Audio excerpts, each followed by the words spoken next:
Abah sekadar nak pesan je berhubung bab mengenal diri ni. Ambil sekadar apa yang dibawa oleh Imam Al-Ghazali. Jangan cuba untuk cari lebih dari itu. Kerana terdapat banyak pandangan yang mengarut berhubung bab mengenal diri sehingga boleh membawa kita semua kepada kekufuran.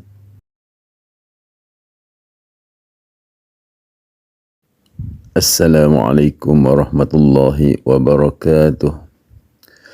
Mengenal diri itu adalah anak kunci untuk mengenal Allah SWT. Hadis ada mengatakan, siapa yang kenal dirinya akan kenal Tuhannya. Firman Allah Ta'ala dalam Al-Quran, kami akan tunjukkan kepada mereka tanda-tanda kami dalam dunia ini dan dalam diri mereka sendiri, supaya hakikat itu boleh terzahir kepada mereka. Tidak ada perkara yang lebih hampir dari diri sendiri. Jika anda tidak kenal diri sendiri, bagaimana anda hendak tahu perkara-perkara yang lain? Yang dimaksudkan dengan mengenal diri itu bukanlah mengenal bentuk lahir anda, badan, muka, kaki dan lain-lain anggota anda. Kerana mengenal semua perkara itu tidak akan membawa kita kepada mengenal Allah. Dan bukan pula mengenal setakat perkara dalam diri anda, iaitu bila anda lapar, anda makan. Bila dahaga anda minum, bila marah anda memukul dan sebagainya. Jika anda bermaksud demikian, maka binatang itu adalah sama juga dengan anda. Yang dimaksudkan sebenarnya mengenal diri itu ialah, yang pertama, apakah yang ada dalam diri anda? Yang kedua, dari mana anda datang? Yang ketiga, ke mana anda hendak pergi? Yang keempat, apakah tujuan anda berada dalam dunia yang fana ini? Dan yang kelima, apakah sebenarnya bahagia dan apakah sebenarnya derita? Sebahagian dari sifat-sifat anda itu adalah bercok kebinatangan. Sebahagian pula bersifat iblis. Dan sebahagian pula bersifat malaikat. Anda hendaklah tahu sifat yang mana perlu ada dan mana yang tidak perlu. Jika anda tidak tahu, maka tidaklah anda tahu di mana letaknya kebahagiaan anda itu. Kerja binatang ialah makan, tidur dan berkelahi. Jika anda hendak jadi binatang, buatlah itu saja. Iblis dan syaitan itu sibuk hendak menyesatkan manusia, pandai menipu dan berpura-pura. Kalau anda hendak menurut mereka itu, buatlah sebagaimana kerja mereka itu. Malaikat sibuk dengan memikir dan memandang keindahan ilahi. Mereka bebas dari sifat-sifat kebinatangan. Jika anda bersifat kemalaikatan, maka berusahalah menuju asal anda itu, agar dapat anda mengenali dan memikirkan Allah yang maha tinggi dan bebas dari belenggu hawa nafsu. Anda hendaklah tahu kenapa anda dilengkapi dengan sifat-sifat kebinatangan itu. Adakah sifat-sifat kebinatangan itu akan menaluki anda atau adakah anda menaluki mereka? Dan dalam perjalanan anda ke atas martabat yang tinggi itu, anda akan gunakan mereka sebagai tunggangan dan sebagai senjata. Langkah pertama untuk mengenal diri anda ialah mengenal yang anda itu terdiri dari bentuk yang zahir, iaitu badan, dan perkara yang batin, iaitu hati atau roh. Yang dimaksud dengan hati itu bukanlah ketul daging yang terletak dalam sebelah kiri badan. Yang dimaksudkan dengan hati itu ialah satu perkara yang menggunakan semua keupayaan-keupayaan yang lain itu sebagai alat dan kaki tangannya. Pada hakikatnya hati itu bukan termasuk dalam bidang alam nyata, alam ajsam, tetapi ada termasuk dalam alam ghaib. Ia datang ke alam nyata ini ibarat pengembara yang melawat negeri asing untuk tujuan berniaga dan akhirnya akan kembali juga ke negeri asalnya. Mengenal perkara seperti inilah dan sifat-sifat itulah yang menjadi anak kunci untuk mengenal Allah SWT. Sedikit idea tentang hakikat hati atau ruh ini bolehlah didapati dengan memejamkan mata dan melupakan segala perkara yang lain kecuali diri sendiri. Dengan cara ini, dia akan dapat melihat tabiat atau keadaan diri yang tidak terbatas itu. Meninjau lebih dalam tentang roh itu ada dilarang oleh hukum. Dalam Al-Quran ada diterangkan, mereka bertanya kepadamu tentang roh. Katakanlah roh itu ada dari amar, perintah atau urusan Tuhanku. Bani Israel 85. Demikianlah sepanjang yang diketahui tentang roh itu, dan ia ada jauhar yang tidak boleh dibagi-bagi atau dipecah-pecahkan, dan ia termasuk dalam alam amar. Ianya bukanlah tidak ada permulaan. Ia ada permulaan dan dicipta oleh Allah.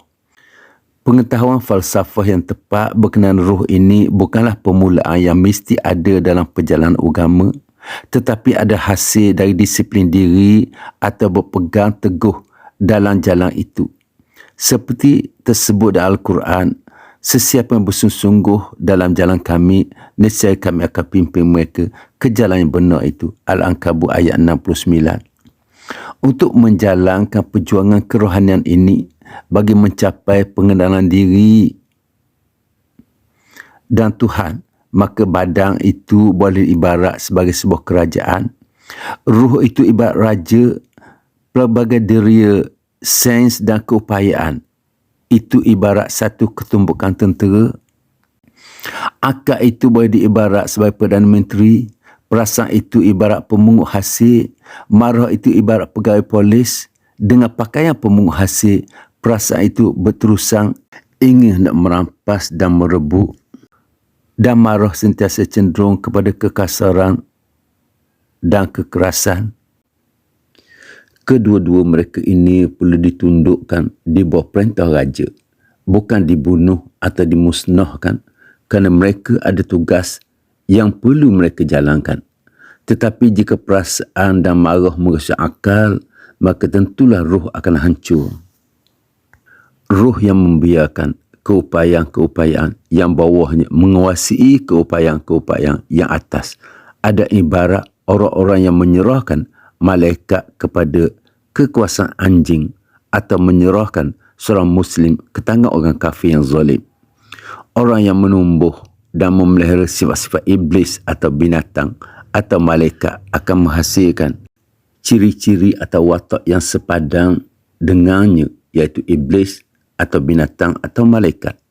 Dan semua sifat-sifat atau ciri-ciri ini akan dizahirkan dengan bentuk-bentuk yang kelihatan di hari pengadilan. Orang yang menurut hawa nafsu terzahir seperti babi. Orang yang garang dan ganas seperti anjing dan serigala. Dan orang suci seperti malaikat.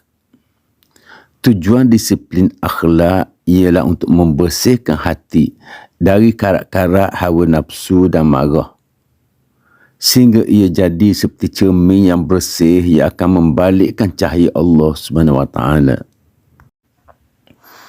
Mungkin ada yang bertanya, jika seseorang itu telah dijadikan dengan mempunyai sifat-sifat binatang, iblis dan juga malaikat, bagaimanakah kita hendak tahu yang sifat-sifat malaikat itu adalah jauharnya yang hakiki dan yang lain itu hanyalah sementara dan bukan sengaja? Jawabnya ialah jauhar atau zat sesuatu makhluk itu ialah dalam sifat-sifat yang paling tinggi yang ada padanya dan khusus baginya. Misalnya keldai dan kuda adalah dua jenis binatang pembawa barang-barang. Tetapi kuda itu dianggap lebih tinggi derajatnya dari keldai kerana kuda itu digunakan juga untuk peperangan. Jika ia tidak boleh digunakan dalam peperangan, maka turunlah ke bawah derajatnya kepada derajat binatang pembawa barang-barang saja. Begitu juga dengan manusia, keupayaan yang paling tinggi padanya ialah ia boleh berfikir, iaitu ia ada akal. Dengan fikiran itu, dia boleh memikirkan perkara-perkara ketuhanan.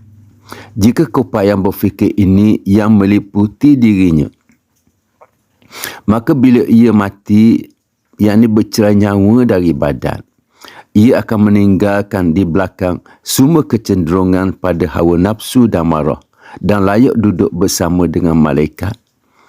Jika berkenaan dengan sifat-sifat kebinatangan, maka manusia itu lebih rendah tarafnya dari binatang.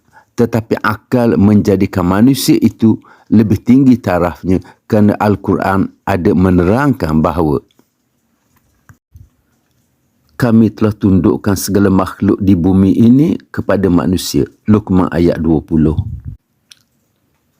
Ruh manusia yang berakal itu penuh dengan kekuasaan dan pengetahuan yang sangat menakjubkan. Dengan ruh yang berakal itu, manusia dapat menguasai segala cabang ilmu dan sains.